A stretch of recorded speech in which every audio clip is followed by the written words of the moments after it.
балалар, біз осы уақытқа дейін септіктермен таныстық, жеті септіктің ең соңғы септігі көмектес септігіне келдік. Енді көмектес септіктің өтудегі мақсатымыз мәтіннің ішінен, сөйлемнің ішінен, сөздің ішінен көмектес септігін табуды үйрену. Яғни көмектес септіктің жалғауын бүгін біліп үйренеміз және сөздің ішінен көмектес септікті табуды үйренеміз. Ол үшін біз көмектес септіктің жалғауларымен танысамыз. Жалғаулары мен, бен, пен жалғаулары. Енді осы жалғау жалғану керек, бірақ біз әдеттегідей бірінші атау септікте тұратын бір сөзді ойланайық. Кім? Мысалы, кім? Бала. Бала деді, кім? Бала орманға барды деп бір сөйлем құратын сұратын болсақ, соның ішінен мысалы бала атау септікте тұр, Енді осы атау септікте тұрған сөзге мына көмектес септіктің жалғауын келіп қосайық. Бала мен деп айтуға болады. Дұрыс айтасыздар. Баламен бірге ойнады деген сияқты бір сөйлем құрастырып жатса, сол сөйлемнің ішінен көмектес септікті осы мен, бен, пен жалғау арқылы анықтайды екенбіз. Және де оның міндетті түрде алдындағы түбіріне қараймыз. Түбірі алдындағы тұрған атау септікте тұрса ғана ол көмектес септік болып саналады. Түсінікті ме? Әйтпесе кез келген сөздердің бәріне де мен, бен, пен қосыла береді. Бірақ осыны ажыратуымыз керек. Келесі. Бұның көпше түрі енді. Көпше түрі баланың не болады? Көпше түрі балалар болады. Енді жалғау мен. Балалармен ойнады десе болады. Балалармен бірге қыдырды деген сөйлемдермен кездесіп жатса, мен, балалармен, меніне қарайсың, және түбіріне қарайсың, ол көпше түрдегі атау септігі. Көпше түрде балалармен. Дұрыс, түбірі балалар көпше түрде. Олар кім? Ер, түбірі.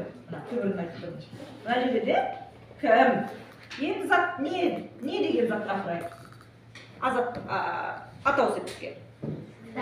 Кітап. Кітап деді. Кітап. Енді осы атау септікте тұрған не деген сұраққа жауап бергендіктен жалғау болса, сонда бізде көмектес септік шыға келеді. Кітап. Пен. Келесі. Осыны көпше түрде кітаптар деп бірінші түбірін атау септікте тұрған түбірін анықтап аламыз. Кітаптар нелер? Яғни атау септікте тұр, нелер деп. Енді осыған жалғау жалғаймыз. Нелер мен, кітаптар мен. Көрдіңдер ме? Енді осыған бұрынғыдай, әдеттегідей, бастапқыдай жалғау сұрақ құрастырамыз. Түсінікті ме? Ал енді сұрақты бастаймыз. Баламен сұрақ. Бала адам ғой. Кіммен?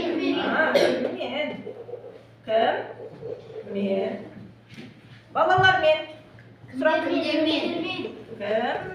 Кімдермен. Сұрақтар ғой. Келесі.